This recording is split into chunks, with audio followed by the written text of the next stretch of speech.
Assalamualaikum warahmatullahi wabarakatuh. Kami dari kelompok 6 akan mempresentasikan jurnal karya ilmiah dosen Ibu Suryani MPD yang berjudul Persepsi Orang Tua Siswa Terhadap Pembelajaran Daring pada Masa COVID-19. Untuk pemaparannya akan kami paparkan dari Ibu Sarwi dulu.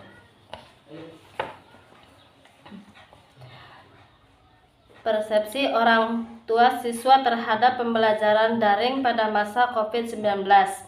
Memasuki tahun 2020, dunia di kejauhan dengan menyebarkan virus yang mudah menular yang bernama COVID-19, coronavirus.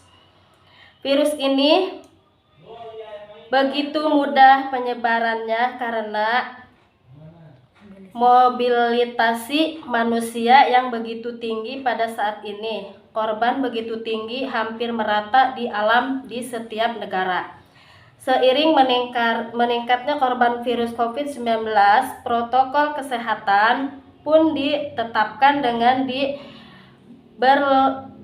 berlakunya berbagai aliran ketat. Misalkan warga tidak boleh beraktivitas dengan berkerumun dalam suatu tempat. Selain itu, pemerintah setempat juga menutup akses publik dan layanan-layanan yang bersifat menggunakan massa untuk berkerumun, dan langkah kebijakan untuk menyelenggarakan daring ini menjadi kunci tetap terlaksananya layanan pendidikan di berbagai jenjang pendidikan seperti yang diungkapkan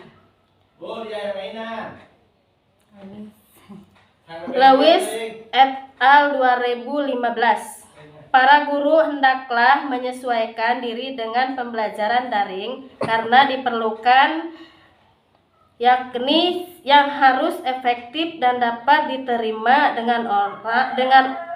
oleh warga belajarnya.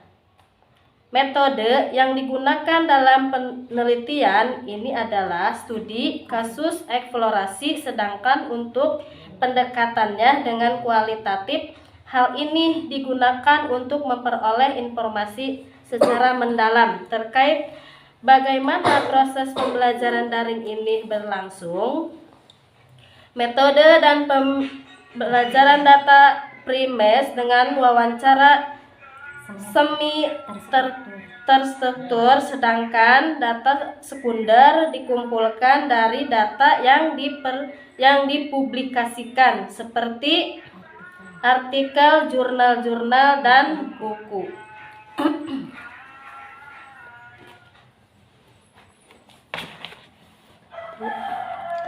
Hasil dan pembahasan dampak pandemi COVID-19 pada kegiatan pembelajaran. Dari hasil wawancara yang telah dilaksanakan, terdapat berbagai kendala yang dihadapi oleh warga belajar yang berdampak pada penyelenggaraan pembelajaran daring ini. Dalam kendala utama yang dihadapi dalam proses pembelajaran daring ini yaitu gangguan sinyal internet yang cenderung tidak stabil. Selain itu, ekonomi cenderung menjadi faktor tidak mendukungnya akses untuk membeli pulsa atau kuota internet. Selain itu juga materi pembelajaran yang kami atau guru berikan melalui WA atau WhatsApp, orang tua cenderung menonton karena hanya sebatas pemberian tugas bagi peserta didik. Merupakan tantangan bagi para guru agar bisa menyiapkan rencana dan bahan pembelajaran secara kreatif. Proses pembelajaran daring. Berdasarkan hasil penelitian dan wawancara yang dilakukan, pembelajaran daring pada awalnya mempunyai tantangan yang cukup berat bagi pendidik. Hal ini disebabkan para guru tidak terbiasa menggunakan teknologi informasi dalam hal pembelajarannya. Terlebih lagi pada jenjang PAUD yang banyak membutuhkan interaksi belajar sembari bermain dalam mengembangkan kecerdasan dan ilmu pengetahuan baru bagi peserta didik. Faktanya juga terdapat banyak di daerah pedesaan yang atas imbauan guru untuk belajar di rumah, anak-anak malah bersukaria menggunakan waktu liburnya untuk bermain. Tenaga pengajar juga tidak bisa berbuat banyak untuk memaksakan siswa memiliki gawai atau komputer sebagai media belajar mengajar. Dampak bagi penyelenggaraan pendidikan. Dampak bagi penyelenggaraan pendidikan, proses belajar mengajar secara online memang tidak membutuhkan banyak waktu sebagaimana kelas tradisional. Justru itu karena tidak butuh waktu banyak, waktu komitmen dan dedikasi yang kuat sangat diperlukan.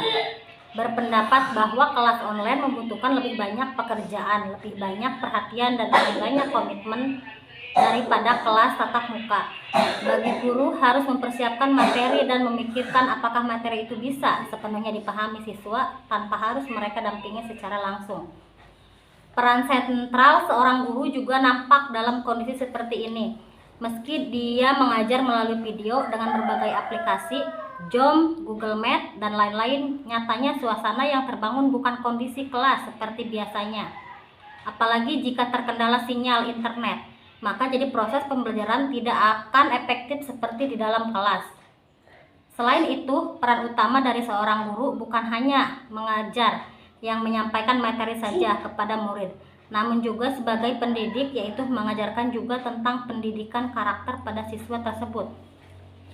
Jadi kesimpulannya, terdapat kendala yang dialami oleh murid, guru, dan orang tua dalam pembelajaran daring, yaitu keterbatasan penguasaan teknologi, jaringan internet yang tidak stabil, variasi materi bahan ajar yang masih sangat minim, serta jam kerja yang menjadi tidak terbatas bagi guru. Saran untuk pelaksanaan pembelajaran daring yakni guru hendaknya mulai menjadwalkan kompisit secara terjadwal, membuat forum komunikasi dengan orang tua siswa dan selalu memperbaharui materi ajar sebagai variasi dalam kegiatan pembelajaran daring. Diharapkan strategi ini menjadi solusi bagi guru PAUD sehingga pembelajaran di pandemi dapat berjalan dengan baik sesuai dengan tujuan pendidik. Mungkin cukup sekian presentasi dari kami. Kami mohon maaf banyak sekali kekurangannya. Wabillahi taufiq wal hidayah. Wassalamualaikum warahmatullahi wabarakatuh.